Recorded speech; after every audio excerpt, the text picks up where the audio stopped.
If it's been a few years since you last searched for a product management role, you might be surprised how much things have changed. There was a point in the last few years where it felt like they were handing out PM jobs like candy on Halloween. And so, have things changed? Yes. But are companies still hiring? Also, yes. You just need to understand what's different so that you can use the right playbook for today's job market. Welcome to another episode of After the Cert, the career podcast for product managers who've collected all the certifications and taken all the courses and still feel stuck in their product career. I'm your host, Jess Sherlock, product management career coach. I know firsthand what it feels like to be overwhelmed, lonely, and stuck in your product career. And I'm on a mission to help you feel confident and empowered to take the lead in your product career and achieve your unique career goals. You can count on me for practical and actionable advice, plus relatable stories from PMs navigating the messy middle of their career. And remember, if you're feeling stuck with your product management job search, worried about making a great impression during your first 90 days in a new product job, or you want to position yourself for a promotion at work, I'm here to help. You can check out my coaching programs at jesssherlock.com/apply and book time on my calendar so we can chat. Let's get into it. All right, welcome to the pod. Today we're going to talk about the current state of the product management job market because it is quite possibly the top question that I'm getting from folks recently. And this is questions coming from product managers in my community, but also folks who are interested in my Sprint program. That's the job search program for PMs looking for their first or next product role and who want personalized support from resume to offer. So in today's episode, I'm going to give you a rundown of what I'm seeing in the job market and what that means for you if you're thinking about hunting for your next role or if you're already on the hunt for your next product management role. And if you find this episode helpful and you want a regular update of the job market, let me know. I just might make it a regular thing. So let's get into it. If it's been a few years since you last searched for a product management role, you might be surprised how much things have changed. I often notice with people that they're surprised by the amount of effort they have to put in. They're, noticing a significantly higher amount of competition. And all of that is true. I mean, there was a point in the last few years where it felt like they were handing out PM jobs like candy on Halloween. And so have things changed? Yes. But are companies still hiring? Also, yes. You just need to understand what's different so that you can use the right playbook for today's job market. So based on my firsthand experience helping folks with the job search, but also based on what I'm hearing and seeing in my own personal networks, here's what I think you should know. Okay, number one, positioning is everything. And I don't necessarily agree with this approach, but there's definitely a trend right now of companies hiring product folks with a certain set of experience. Be that in a particular domain, technology, or even something else. And I suspect it's because there's a belief that this will somehow increase the likelihood of a successful hire. And I think economic uncertainty is also contributing to this desire to reduce risk in hiring, or at least any perception of risk. So what does this mean for you? It means the days of someone taking a chance on you or someone seeing an opportunity in you, those days are gone. And just like we don't build a product for anyone and everyone, in this market, the PMs having success finding a new role are building a strong personal brand around a particular skill, technology, domain, or industry, or a combination of those things, and executing on a job search strategy that is in alignment with that. You don't want to make recruiters and hiring managers guess about anything. I tell folks all the time, we want to spoon feed them what you want them to know, okay? This is a more difficult time also to make a big jump from one industry to another, for example, so you may need to find a bridge opportunity. I was having this exact conversation with a current Sprint client who wants to get out of media, but happens to be getting the most traction in the interview processes with media companies. But that said, one of the roles they have an opportunity to interview for is at a media company, but it's a growth product manager role. So what's exciting about that is this person can leverage their media background, get into a media company, but in a growth role that could allow them to make a move to a full growth role in a different industry in their next job search.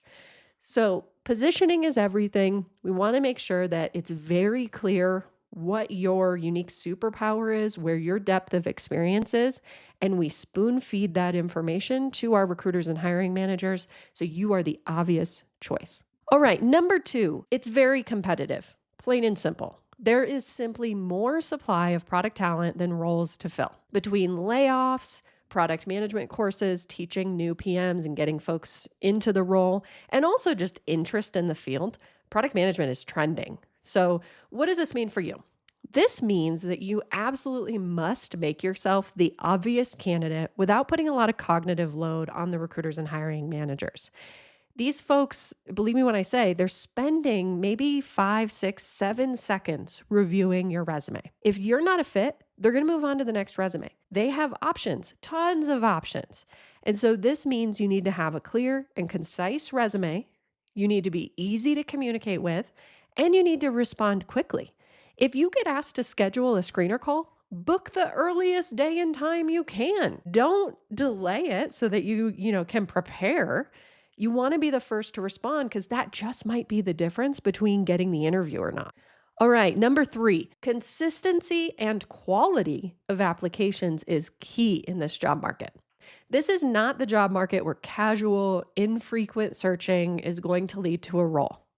At least not fast. Some job postings are old, some are already filled and they're waiting for the person's start date to take the role down, or worse, it's fake. And so what does this mean for you? If you have the benefit of lots of strong referrals, great, use them. But remember, that's what most people are trying to do. So I strongly recommend that you commit to applying to a high volume of the right jobs for you based on your application strategy. Let me be clear, I am absolutely not recommending a spray and pray approach. What I do recommend is tailoring your resume towards your application strategy.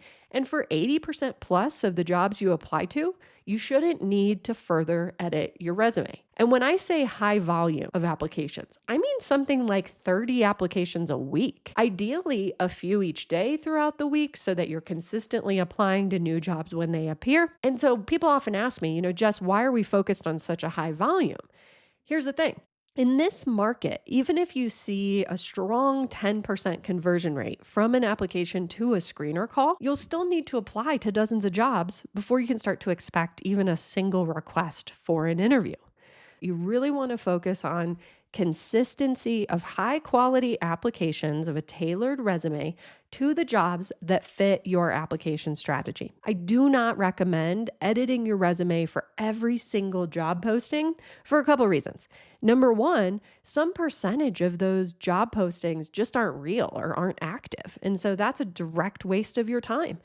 But it can also lead to burnout in the job search process. And at the end of the day, I just don't believe that switching out a singular keyword for another keyword is going to make the difference if you have a strong resume to begin with. I often ask people, okay, if we're going to create another version of your resume, what are we leaving out? Or what are we adding in? Why not put our strongest foot forward and apply to a high volume of the right jobs? Okay, number 4. In this market, individual contributor product managers are more desirable than product leaders. Here's the latest data I have. Nearly 90% of open product job listings right now are for individual contributor roles. When I say individual contributor, I'm talking about roles where you're not responsible for managing other people. This could be associate PM, senior PM, and above. So companies tend to cut middle management roles during bad economic times. And, even during the best of times, product leadership roles are simply going to be fewer relative to IC roles. So what does this mean for you? This means I would strongly recommend that you position yourself as a doer. If you have people leadership experience, great, that's a bonus, but don't make that your core competency. It's just not what companies want most right now. What they're really looking for are PMs that are going to jump into a team, roll up their sleeves on the work, and make an impact fast. Okay, number 5, it's not a great time for entry-level folks. Just 2% of product management jobs worldwide right now are associate level or entry-level roles. And the roles that do exist are extremely competitive. So what does this mean for you? Either work on your resume and narrative to clearly illustrate your experience so that you can be considered for PM roles. It may help to work with a coach like me to help you identify those transferable skills and work on your positioning. Or consider focusing less on getting into a company with a product title and focus more on getting into a tech company where you can work near product and build your experience. Maybe even get an opportunity to support product work. I call these product adjacent roles. And these might be roles like product analyst if you have data analyst experience or background, or maybe a program manager role if you have project management experience. So remember, careers are a long game, and this particular job market is one where you may need to trade off this particular season of your career where you don't end up exactly where you want to end up right now, but maybe it leads you in the right direction. And that's progress. All right, so to recap the 5 things that I am seeing in this particular job market. Number 1, positioning is everything. This is not the time to try to be everything to everyone. This is the time to really pitch and package yourself as a specialist with deep expertise in a certain skill, technology, domain, industry, or some combination of those things. Number 2, it's very competitive. So you need to find ways to stand out, be easy to work with, and be responsive when you do get the opportunity to interview. Number 3, consistency and quality of applications is absolutely key.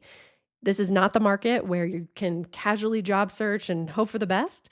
This is a job market where you need to be consistently applying, building good, strong momentum, and applying to a whole lot of volume of the right jobs. Number 4, individual contributors are seeing more success in the job search than product leaders. So position yourself as a doer to have the best opportunity of being the most attractive to hiring managers. And number 5, if you're an entry-level product manager looking for an associate role, consider expanding your search to product adjacent roles where you can leverage your past experience and get into a company where you can take advantage of the long game. Maybe have a season of your career where you work near product so that when the time is right, you can shift into a product management role at that company. All right, here are a few other quick points to share, things that I've noticed as I've been helping folks with their product management job search. So often people ask me if hybrid and remote roles are going away. And the fact is, they're still plentiful. They're about half of the opportunities on the job market right now. Some companies are certainly making a splash in the news about forcing their employees to return to office, but many of my recent Sprint clients have landed hybrid or even fully remote roles. Interview loops are taking longer. So companies might have done maybe 3, 4, maybe 5 rounds of interviews in the past, but now they're often doing more. And I've heard some crazy stories about interview processes taking 2 or more months, 8 or more rounds of interviews. So be ready to be patient. Next up, assessments are happening more and earlier in the process. So I've been noticing more and more companies requiring an assessment in order to even be considered as an applicant. Like literally you apply and then they auto send you an email with an assignment of some kind. I've also heard from folks that had multiple take-home assignments, maybe one related to developing a product roadmap for a feature area. I've also heard of others where there would be a second assignment related to some sort of data analysis, for example. So be prepared for more work and more assessments earlier in the process. Okay, and last thing, some companies are trying to find ways to automate the interview process and take the human effort out of it or decrease it a bit. I've seen the occasional recorded interview request where instead of meeting with a recruiter at first, you actually respond to a series of questions via like a website or platform that records you as you provide video responses to their interview questions. I've also seen some companies that are trying to use AI tools for live interviews. So like a AI interviewer, for example. So this has been surprising to some folks and obviously can feel a little bit impersonal, a little bit extra stressful. All these technologies are new, so we'll see how much of this sticks around in the long term. So all that to say, this is not a job market for the faint of heart. And I don't share this information to scare you away from searching for your next role. I just want you to embark on the process with open eyes. All too often, I hear from folks who have been using the old job search playbook for 6 or more months, maybe even a year plus, and they've been getting very little traction. And by the time we chat, they're super frustrated and super burnt out. So, my goal here is to arm you with the best information about what to expect, how to prepare, and what you can do to increase your chances of success. And if you're thinking about kicking off your product management job search and you want some help, consider checking out my Sprint program so you don't have to go it alone. I often tell people Sprint is like having a personal trainer for your job search. All you have to do is show up, and we'll help you ensure that every minute you spend on the job search is the absolute best use of your time. This has been super helpful for folks who are trying to balance a job search with a full-time job, too. Inside of Sprint, we actually help you define a strong job search strategy based on your career experience to date and based on the needs of the market. Then we help refine your resume, your LinkedIn, and your narrative to be market ready and as impactful and compelling as possible. We do tons of mock interview prep. We help you with your take-home assignment. And my favorite, we help you with your offer and negotiation. So if you want to learn more about what it would look like to work with me, you can go to jesssherlock.com/sprint. That's 3 S's, JESSSHERLOCK.com/sprint. And you can book a call so we can chat. As always, talk is great, but growth requires action. So I'll ask you, what's one takeaway from today's episode that you want to put into action right away? Not sure? Here are some ideas. If you're currently job searching and you just haven't been getting traction, consider refining your strategy, your resume, your narrative to reflect a more tailored job search approach. Stop trying to be everything to everyone. If you've been job searching for an entry-level product role with no luck, consider mapping your skills to a product-adjacent role where you might have a better chance of landing a role inside a company and using that role as a stepping stone into an eventual product role. Or if you're thinking it's time to kick off a product management job search and this episode convinced you that you need some help so that you can set yourself up for success, check out my Sprint program, jesssherlock.com/sprint, and book time on my calendar so we can chat. Thanks again for listening to another episode of After the Cert. If you found this episode helpful, please subscribe to make sure you get notified as soon as new episodes drop. And as always, if you have a product management career question or topic suggestions for a future episode, connect with me on LinkedIn, send me a DM. I'd love to hear from you. And I'll see you next time on After the Cert.